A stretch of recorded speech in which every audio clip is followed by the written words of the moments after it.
गर्म हवाओं की आगोश में बसा हुआ एक छोटा सा कबीला था शम्स आबाद।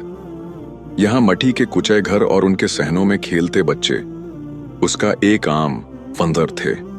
इसी बस्ती में एक 10 साल का चंचल और जिंदा दिल बालक अय्यार अपने वालिद शमशीर खां के साथ रहता था। शमशीर खां एक मुद्दत से एक ऐसी बीमारी में मुब्तला था जिसकी तशखीस बस्ती के तबीब भी न कर पाए थे। उनका जिस्म हर रोज कमजोर होता जा रहा था और उनके चेहरे की नूरानियत फीकी पड़ चुकी थी। अय्यार अपने वालिद से बेअंतहा अकीदत रखता था। उसकी छोटी सी कायनात अपने वालिद के गिर्द ही घूमती थी। जब वो अपने वालिद को बीमारी से कराहते देखता तो उसका छोटा सा दिल भी शुरीदा हो जाता। वो हर लम्हा उनकी खिदमत में मशगूल रहता, उनके पास बैठकर उन्हें दिलचस्प किस्से कहानियां सुनाता और जब इनका पेशानी तपती तो वो बार बार पट्टियां तब्दील करता रहता। बस्ती में सबसे शरीफ और साहब इल्म हस्ती बाबा यूनुस थे। गांव वाले उनके तजुर्बात और हिकमत की वजह से उनका बहुत एहतराम करते थे। अय्यार अक्सर उनके हुजूर जाता और अपने वालिद की शफा याबी के लिए दुआ की इस्तिदा करता। बाबा यूनुस हमेशा उसे तस्कीन बख्शते और सब्र की तलकीन करते। एक दिन जब अय्यार बाबा यूनुस के हुजूर बैठा मलूल था तो पैरे कामिल ने उसे अपनी पुरानी खराब जल्द ज़दा सहीफों के जखीरे में से एक नादिर सहीफा निकाल कर दिखाया। यह सहीफा कदीम जड़ी बूटियों और उनके फवायद के बारे में था। बाबा यूनुस ने एक सफ़ा खोला और अय्यार को एक नायाब गियाह के बारे में बताया जो दूर अफ्तादा के आतिशपोश पहाड़ों में पाया जाता था। उन्होंने फरमाया कि उस गियाह की जड़ों में ऐसी शफा है जो शायद शमशीर खां की बीमारी को दूर कर सकती है। लेकिन बाबा यूनुस ने यह भी वाज़ेह किया कि उस गियाह तक पहुंचना बहुत दुश्वार और ख़तरनाक है। रास्ते में दरंदे और दुश्वार गुजार पहाड़ी सबेले हैं। अय्यार के क़ल्ब में एक उम्मीद की किरण फूटी। अपने वालिद को सेहत याब करने की धन में उसने उस गियाह को तलाश करने का अज़्म कर लिया। उसने बाबा यूनुस से उस गियाह और उसके रास्ते के बारे में जितनी भी मालूमात हासिल कर सकता था वो जमा की। बस्ती के लोगों ने अय्यार को इस मुखातरे पर सफ़र से मना करने की बेहद कोशिश की। उन्होंने कहा कि वो अभी बहुत नौआमर है और उसके लिए ये सब बहुत मुश्किल होगा। लेकिन अय्यार की आंखों में अपने वालिद के लिए बेकरारी और मोहब्बत का ऐसा जज्बा था कि किसी की बात का उस पर कोई असर न हुआ। एक दिन सुबह जब सूरज की पहली किरण ने शम्स आबाद को रोशन किया तो अय्यार अपने बीमार वालिद के पास बैठा, उनकी पेशानी को बूसा दिया और आहिस्ता से घर से निकल पड़ा। उसके छोटे से कपड़े में थोड़ा सा खश्क ताम और एक मुश्कीज़ा आब-ए-ज़िलाल था। उसका दिल अपने वालिद की फिक्र से परेशान था, लेकिन उसकी आंखों में एक किस्म की पुरिज़्म उम्मीद जगमगा रही थी। रास्ते में उसे गहने और खौफनाक जंगल मिले जिनमें नामालूम आवाजें गूंज रही थीं। मुर्तफे और संगलाख पहाड़ इसके सामने दीवार की मानंद खड़े थे और तेज बहती नदियां उसके रास्ते में रुकावट बन रही थीं। हर कदम पर उसे मुश्किलात का सामना करना पड़ा रहा था। कभी थकावट से उसके पांव लड़खड़ाते तो कभी खौफ से उसका दिल लर्ज जाता। लेकिन हर मुश्किल लम्हे में उसे अपने वालिद का प्यार याद आता और वो अपनी मंजिल की तरफ बढ़ता चला जाता। जब अय्यार एक बहुत बड़े और प्रासरार आतिश पहाड़ की चोटी पर पहुंचने वाला था तो उसे दूर से एक अजीब सी चमकती हुई रोशनी नजर आई। वो रोशनी ऐसी थी ऐसी पहले कभी नहीं देखी थी।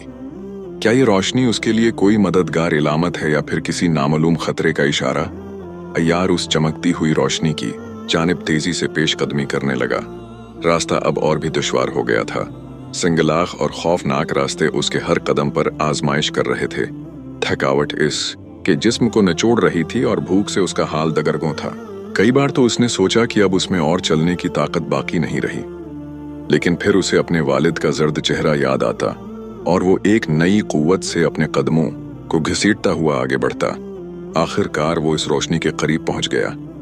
वो रोशनी एक छोटे और बहुत कदीम कलबा से आ रही थी जो एक पहाड़ी चट्टान से बनी हुई थी। कलबा के दरवाजे और रोजनों से कमजोर सी रोशनी बाहर झांक रही थी। अय्यार ने थक कर दरवाजा खटखटाया। कुछ देर तक कोई जवाब नहीं आया तो उसने दोबारा सदा दी। थोड़ी देर बाद दरवाजा आहिस्ता से खुला और 1 साल खुर्दा दरवीश बाहर निकला। उसके चेहरे पर उम्र की गिरहें थीं, लेकिन उसकी आंखों में एक गहरी और मुतमईन चमक थी। इसके तवील सफेद गीसू और रेश उसके तजुर्बात की दास्तान बयान कर रहे थे। अय्यार ने सालखुर्दा दरवीश को अपनी पूरी दास्तान सुनाई अपने बीमार वालिद के बारे में और उस नायाब गयाह की तलाश के बारे में। सालखुर्दा दरवीश ने अय्यार की जरात और अपने वालिद के लिए इसकी बेपुनाह मोहब्बत को सुनकर अमीक सांस ली। उसने अय्यार को अंदर आने का इशारा किया। कल्बा अंदर से बहुत सादा था, लेकिन पाकीज़ा था। सालखुर्दा दरवीश ने अय्यार को आबे हयात पिलाया और कुछ खशक समरात खाने को दिए। फिर सालखुर्दा दरवीश ने अय्यार को बताया कि वो उस ग्याह के बारे में जानता है। उसने बताया कि वो ग्याह उस पहाड़ से भी आगे एक और बुलंद और खतरनाक सिलसिला कुआं में पाया जाता है। उसने अय्यार को रास्ते के खतरात के बारे में मफसल बताया। वहां दरिंदे भी हैं और मौसम भी पल पल बदलता रहता है। सालखुर्दा दरवीश ने अय्यार को वापस लौट जाने की नसीहत की, लेकिन अय्यार अपने अज़्म पर उठल था। सालखुर्दा दरवीश ने अय्यार की लगन और इज़्म देखकर उसे रास्ते के बारे में कुछ ज़रूरी बातें बताने का फैसला किया। उसने उसे एक हाथ से बना हुआ नक्शा दिया, जिसमें वो पहाड़ और उसके गर्द व नवाह के रास्ते दर्ज थे। उसने अय्यार को कुछ जड़ी बूटियां भी दें और बताया कि मुश्किल वक्त में ये उसके काम आएंगी। अय्यार ने सालखुर्दा दरवीश का दिल से शुक्रिया अदा किया और अपने दुश्वार सफर पर फिर से निकल पड़ा। अब अय्यार का रास्ता और भी पर खतरनाक हो गया था। उसे जंगल के पोशीदा खतरात से बचना था, तेज हवाओं और मूसलाधार बारिश का सामना करना था और भूख और प्यास की शिद्दत को भी बर्दाश्त करना था। लेकिन हर मुश्किल घड़ी में उसे उस सालखुर्दा दरवीश की नसीहत और अपने वालिद की याद आती और वो अपनी मंजिल की तरफ हिम्मत से बढ़ता रहता। रास्ते में अय्यार को कुछ ऐसे अजीब व गरीब निशानात और वसाइल मिलते हैं जिनसे उसे शक होने लगता है कि क्या कोई नामालूम हस्ती खफिया तौर पर उसकी मदद कर रही है, या फिर ये सब सिर्फ उसका वहम है। क्या वो तन्हा नहीं है? मुश्किल और खतरनाक रास्तों को अबूर करते हुए अय्यार आखिरकार इस पहाड़ तक पहुंच गया जहां वो नायाब गयाह पाया जाता था। ये पहाड़ बाकी पहाड़ों से कहीं ज्यादा बुलंद और संगलाख था। इस पर चढ़ना एक सख्त आजमाइश था। अय्यार का हर कदम थकावट से नातवां था। इसकी सांसें फूल रही थीं, लेकिन उसने हार नहीं मानी। वो अपने वालिद की शफा की उम्मीद में हर मुश्किल को पार करता रहा। जब वो पहाड़ की चोटी के करीब पहुंचा तो उसे वो गयाह नजर आया। वो एक छोटा सा नाजुक सा गयाह था, लेकिन उसकी जड़ों में एक अजीब सी चमक थी, जैसे उसमें कोई नूर भरा हो। अय्यार की आंखों में मसरत से चमक आ गई और वो जल्दी से गयाह की तरफ बढ़ा और उसे अखाड़ लिया। लेकिन जैसे ही उसने गयाह को हाथ में लिया, उसे एक अजीब सी आवाज सुनाई दी। वो आवाज उस गयाह से आ रही थी। गयाह एक मुलायम और नर्म आवाज में अय्यार से कह रहा था, ऐ फर्जंद, तुमने मुझे अखाड़ कर मेरी कुव्वत कम कर दी है। अब मैं शायद किसी के काम नहीं आ पाऊंगा। अय्यार ये सुनकर हैरान रह गया।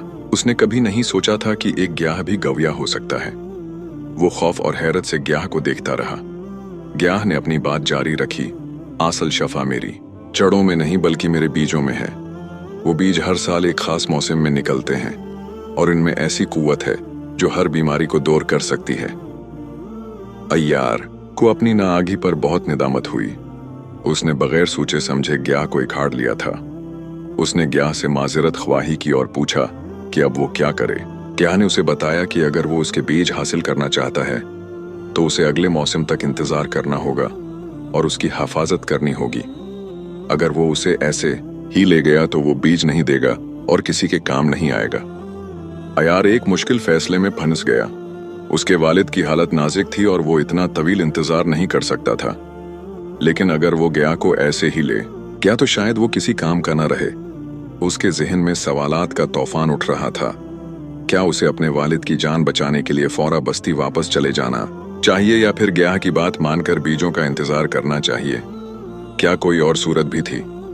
ग्याह की बातें सुनकर अय्यार के जहन में एक शक पैदा होता है। क्या ये सब हकीकत है या फिर ये उसकी थकावट और परेशानी का नतीजा है? क्या वो किसी फरेब में फंस गया है? गहरी सोच व विचार और दिल व दिमाग की कशमकश के बाद अय्यार ने एक फैसला किया। उसने उस ग्याह को वापस इसी जगह पर लगा दिया जहां से उसने उखाड़ा था। उसने अहद किया कि वो अगले मौसम तक उसकी हिफाजत करेगा और बीज हासिल करेगा। उसने करीब ही एक छोटा सा कल्बा बना लिया और वहीं रहने लगा। हर सुबह वो इस ग्याह की निगहदाश्त करता, उसे वक्त पर पानी देता और उसे तेज धूप और दरिंदों से बचाता। उसे हर लम्हा अपने वालिद की याद आती और वो उनकी शफायाबी के लिए दुआ करता रहता। वक्त आहिस्ता आहिस्ता गुजर रहा था और अय्यार का सब्र जवाब दे रहा था, लेकिन वो अपने फैसले पर कायम रहा। आखिरकार वो मुबारक दिन आ गया जब उस ग्याह में सगीर सगीर सब्ज बीज निकलने लगे। अय्यार की खुशी की कोई अंतहा न रही। उसने बहुत एहतियात से उन बीजों को जमा किया। अब वो अपने वालिद के पास वापस जाने के लिए तैयार था। उसका कल्ब उम्मीद और मसरत से ममलू था। जब अय्यार वापस शमसाबाद पहुंचा तो उसे एक दिलरेजा खबर मिली। उसके वालिद की हालत और भी नाजुक हो चुकी थी। बस्ती के बाशिंदे अब इनकी सेहत से मायूस हो चुके थे और उनके बका की उम्मीद बहुत कम रह गई थी। अय्यार का दिल गमज़दा हो गया, लेकिन उसने हिम्मत नहीं हारी। वो फौरा अपने वालिद के पास गया और उन्हें उस नायाब ग्याह के बीज दिए। बस्ती के तबीब ने उन बीजों को पैस कर दवा बनाई और शमशीर खां को पिलाई। सब लोग बेकरारी से नतीजे का इंतजार करने लगे। कुछ अय्याम बाद शमशीर खां की हालत में बेहतरी आनी शुरू हो गई। आहिस्ता आहिस्ता उनकी कमजोरी ज़ायल होने लगी और वो पूरी तरह से सेहत याब हो गए। अय्यर और उसके वालिद की खुशी का कोई ठिकाना न रहा। पूरी बस्ती में खुशी की लहर दौड़ गई। लोगों ने अय्यार की जरात, सब्र और अपनी जिम्मेदारी को समझने की सताइश की। बाबा यूनुस ने अय्यार को आगोश में ले लिया और कहा, फर्जंद, तुमने अपनी जिम्मेदारी को बखूबी निभाया। तुम्हारी मोहब्बत और सब्र ने वो कर दिखाया जो किसी और से मुमकिन न था। इस दास्तान से ये सबक मिलता है कि हमें कभी भी हिम्मत नहीं हारनी चाहिए और अपनी जिम्मेदारियों को समझना चाहिए। सच्ची मोहब्बत, सब्र और कोशिश का समर हमेशा मीठा होता है और मुश्किल वक्त में भी उम्मीद का दामन नहीं छोड़ना चाहिए।